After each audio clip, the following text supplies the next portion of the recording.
Hey everybody, welcome back to this episode of Think Business Live. Want to welcome you all here. My goal, as with every episode, is to provide you all the tools to get unstuck and grow your business in a big way. Our guest today is Dr. Derrick Love, founder and CEO of Horizon Institute, a nonprofit organization designed to create, build, and sustain educational programs in meeting diverse needs K through 12. What important work, Derrick. Welcome to the show. You know, as you are diving in to create, build, and sustain, you know, let's what comes first, create, build, or sustain, you know, depending on where they bring you in. So it can come from its infancy stages in creating. It can come from exactly what they have currently, and we are developing or reshaping that, what that looks like. Yeah. And then it can be coming in to sustain the program. Now that sustainability is creating, developing, and implementation for greater growth and sustainability of the organization or corporation. And so, you know, as we're in a pandemic, it's all about reinventing ourselves because what was the norm is not the norm anymore. And now we have a new normal in K-12 public education that we're working through. So those are the things that help us to build and grow and to build sustainable programs and sustainability within education. Yeah, let's talk about that because, you know, right here as we sit here talking on February 16, 2021, my kids who are a freshman and senior in high school are going back to school next week after the break. Yeah. And they have not been in school in almost a year. They've been doing online training, and who knows how long this is going to last. And you're right. I mean, we are in a space where I don't think that the school district realized that they needed to pivot and rebuild the way they're rebuilding. And so take fast forward, we'll come back to present day, but fast forward 12 months from today when, you know, God willing, we're past COVID. What does school look like in 12 to 18 months from today? Wow, that's a great question, John. And I think that is an amazing question, man. I appreciate that. I think we're still developing what that looks like. I think there will still be a model of blended learning and or remote learning still going on, where you will have face-to-face in brick and mortar, and you will still have that level of online instruction. Because I think parents are still at a level of uncomfortability with this pandemic and moving in the pandemic. So what we're learning in education is how do we now cultivate this level of high intensity engagement in the online environment and make that strategic pivot, because we're pivoting because what we are used to and known from is brick and mortar, right? Face-to-face teaching is what we've known. And so making that drastic pivot. So I think we are currently still trying to, how do we better engage student learning from the online environment, and how do we blend both worlds, both face-to-face and online? And I think that's what reform will look like in the next 12 to 18 months. Yeah. And I think you will have a hybrid or a blended model, and what that looks like as in months to come. And I do believe that you will see a greater outcome of student engagement, a greater outcome of teacher training that will have to go into kind of full string mode to try to help educators change that paradigm shift from what they once knew as face-to-face and now moving to a blended learning approach. But let's talk about the students for a minute and how you're recreating things. I mean, there are so many studies, and each of them with different statistics. But I think the message in all of them are that student anxiety, depression, stress levels are rising for many students. And so when they finally go back to school, and you mentioned the parents are having a hard time, the children that are having the hard time, what is the school's responsibility, in this post-COVID world for the children's mental health, right? We talk so much about the education that they're going to get when they get back to school, but what about mental health when maybe sometimes the parents don't have the tools to help them or the finances to get them, somebody to talk to or even know where to go? Absolutely, John. I think one of the biggest buzzwords you've heard in the past 6 months to 8 months is social emotional learning. And I think state districts and schools all across this nation is dealing with social emotional learning, helping the students deal with anxiety, depression, and what does it look like? How do we provide resources to parents and to students most importantly, and providing support groups. So what we're doing is incorporating social emotional learning into the instructional day for those kids who are remote and online. And Yeah. I tell you, John, now we haven't mastered the craft yet. Yeah. We're still working through that piece. But I think you're finding that more schools are providing that level and also having the resources from the community to help and provide kind of a wraparound services for those students, because we are seeing a level of our students with anxiety, depression, suicide rate increasing because students are not in that face-to-face world. And I think the fine line that we're trying to balance is how do we maintain safety for all, for students and staff and faculty, and allow with bringing kids back on to all of our face-to-face instruction. So I think that's the fine line and blend we're trying to do, but also make sure that the well-being, the mental mindset and capacity of our kids is taken care of, because first and foremost, we want to make sure that they're healthy mentally so they can perform academically. Mm-hmm. Mm-hmm. And so what are you guys doing to get in? So what are you guys doing? Once you get in, what are you doing to retool? So Retool, as far as the education, Retool, as far on the social emotional learning, is bringing in experts to be able to help us, to assist us in how to provide that best avenue and ways of doing that. So, we are leaning on institutions of higher ed as well too, to help bring more different knowledge base and how to make that pivot and turn. And how do we do that in blended learning, online learning for kids? And what does that look like?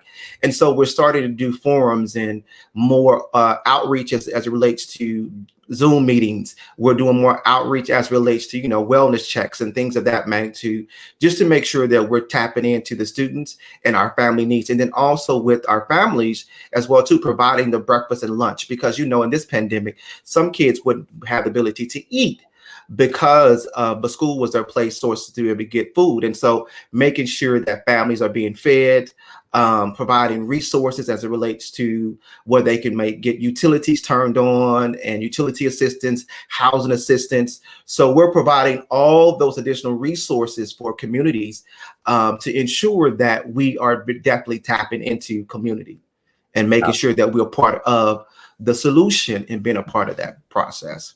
Yeah. All right, good. And so how does a company find you? I mean, how does an organization find you, and what are the signs when they know they need you? Well, absolutely. Thank you, John. They can find me at newhorizoninstitute.org. That's newhorizoninstitute.org. Basically, if you want to shift your educational paradigm to a production that moves student performance, moves student culture, moves the district, moves the teachers and staff, then look us up, because we provide a conglomerate of different services, different trainings that we can provide to increase your capacity level in each areas of academics, teacher training, board training. We do a conglomerate of services. We also do a comprehensive needs assessment. So once there's also a consultation, and in that consultation, we provide a comprehensive needs assessment so we can get accurately what you need, and then formalize a plan that will assist you in the areas that you're needing help in to get your district, your campuses back on track. We have a huge school turnaround initiative. I've been a school turnaround, moving underperforming schools for the past 15 years. And so we do a great job at turning around campuses that have been failing academically and or districts. Yeah. So give some of the real life examples, Dr. Love, on what you do when you go into, whether it's a K through 12 or anything. How do you assess the situation? What tools do you provide? What are you actually doing and changing? So for one client we went into, and we looked at they were underperforming school. So, and that were underperforming. So in Texas, we receive an A through F rating for accountability. So when we go in, we do a comprehensive needs assessment. That means we're talking with the central admin staff. We do both qualitative data dives. And so we look at the common trends and areas of need based upon the client. And then we also offer a comprehensive tool and a quantitative instrument we use to do the diagnostic on kind of what are the areas of strength, what are the areas of need, kind of a SWOT analysis piece, and then develop that plan. So once we come up with a finalized plan, then we share with the leadership team, these are the strategic areas that we see that would be beneficial to help grow your campus, your organization, your corporation. And then we begin the work from there. And so that can be one-to-one mentoring, coaching with the leader, because sometimes as a leader, or CEO, it's hard to be in that place by yourself. And so we come alongside to be that think tank partner with you, that thought processor with you, and to help streamline processes, procedures, and/or engage in organizational morale, increasing organizational morale, and those things as well too. It may be teacher training and professional development, coming in and training teachers or training staff. So that could look a different number of ways based upon the organization, based upon the school, based upon the culture. And so we take all those things into consideration to move the company, the organization forward. Yeah. How many schools that you work with don't think of themselves as a business, but kind of just a school, because what you're talking about is, as a business coach, I'm working with businesses, all day, everywhere on a lot of the same things that you're talking about with schools. And so what type of mindset shift does a school need to have to raise their consciousness to think more maybe like a business if they're not already? Wow, that's thank you for that. Well, I think what we do and what we push is that school. I mean, people see that school education is not a business, but we believe differently. Education is a business. It definitely is. And so the business is our customers. Our customers are our employees. Our customers are our students. And when you have disengagement at a high level, then you have a high level of productivity. Mm-hmm. And so we come in and retrain the mindset shift to think of it in this business model of how we can move and be more customer service oriented or more savvy in our approach to engage our students in their level of performance. And so when we look at that, we just kind of reassure that to shift that mindset of change in the mindset of the leader. And so we've been pretty much 90% successful in that piece, is shifting that way of thinking to be action oriented and to be result oriented. So just like in business, it's action oriented, it's result oriented. Mm-hmm. Schools with a high level of accountability, and the high impact of state accountability testing. It's the same things that operationalize in business, the same operational pieces that go into education. And so we just shift that mindset of how to be action oriented and result oriented and move it from that mindset of change. Yeah. All right, good. I love it. And so who's your ideal client? Our ideal client has been charter schools and public schools. Okay, good. Mm-hmm. So talk to me about how you get into this business, right? So you're the CEO of New Horizon Institute. I know you have a love and a passion for ministry. It aligns with your mm-hmm. love for education and community. And so how does rewind, a couple years, for me, how does somebody find this path for their business?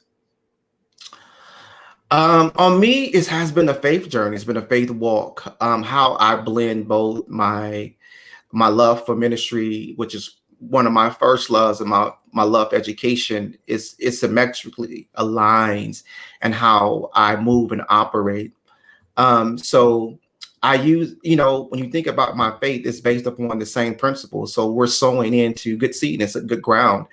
And when we're sowing, we're expecting to reap a harvest or a benefit reward from that. And so when I sow into education, I'm sowing into biblical practices, how to be a servant leader, how to serve, how to energize and synergize employees for excellent results and performance. And what does that look like? How to create buy-in, how to create a shared vision and a shared approach to whereas everyone feels a part of the process. And so I just integrate who I am and my faith and my love that integrates well fit into my business practices, my coaching, our mentoring, professional development, strategic growth plans, and everything. So it all just aligns symmetrically so that I just move in that. Yeah, I love it. So I love when you, well, I just want to go back talking about being a servant leader. I think that is so important. Just define what that means for people who don't know what that means. Simplistic in its form, a servant leader is the one who's willing to serve. You're willing to do whatever it takes to make the business or organization successfully. You wouldn't ask someone to do something that you would not do yourself as that servant leader. Yeah. And so that to me is a servant leader. It's one who's humbled, one who thrives in the engagement of seeing others successful. And I think when you promote others as being successful, you in turn are successful because the business grows, the model grows, the framework grows, the culture changes, it shifts to whereas everyone is working towards that same common vision and mission of the organization or school. Yeah, I love it. And then before we move into our speed round, I just want to talk about, you talk about getting into alignment and being symmetrically, aligned with your passion and your career. I think a lot of people are searching to get into alignment, to raise their level of consciousness, to, get unstuck. I'm a business coach. I work with people to get unstuck and get into alignment. And when you're in alignment, I think things happen faster for you. And so what's your formula for getting into alignment? One of the things is the first thing is to be able to change and shift their way of thinking and mindset change. The mindset change from maybe I cannot do it, from that language to I can do it, to get them to probe and process that the gifting is already within them. It just have to be extracted out. So I think that two things is being that thought tank partner with them in that process of shifting mindset and change and helping them to recreate themselves a new mindset so they can move into the greater things that they're designed to do within the organization, within the school, and as a leader. And as we're coaching, that becomes very critical. And so I also have them too. Number 3 is to write out the vision and the plan. And I don't really try to infuse my thoughts, but take their vision in that plan. And then now logistically shape out what does that look like? How logistically can we get there? What things have you not thought about? How can we dream bigger or think bigger in that process? And to help them move beyond that limited scope to get to a global perspective scope. And then let's move the organization. Yeah, I love it. All right. You ready for a quick speed round? Yes. All right. Favorite book and why? My favorite book is the Bible. And why? Because it's full of knowledge. All right. Best piece of wisdom you've ever received. It's a good one. The best piece of wisdom is remain consistent. Okay. That's a really good one. And finish this sentence. One thing that everyone needs to do to raise their consciousness in 2021 is? Believe in yourself. Yeah, that's a good one. That's a good one. Tell everybody again who your ideal client is and how they can connect with you. Hey, my ideal client is corporations, schools, educational entities, higher education.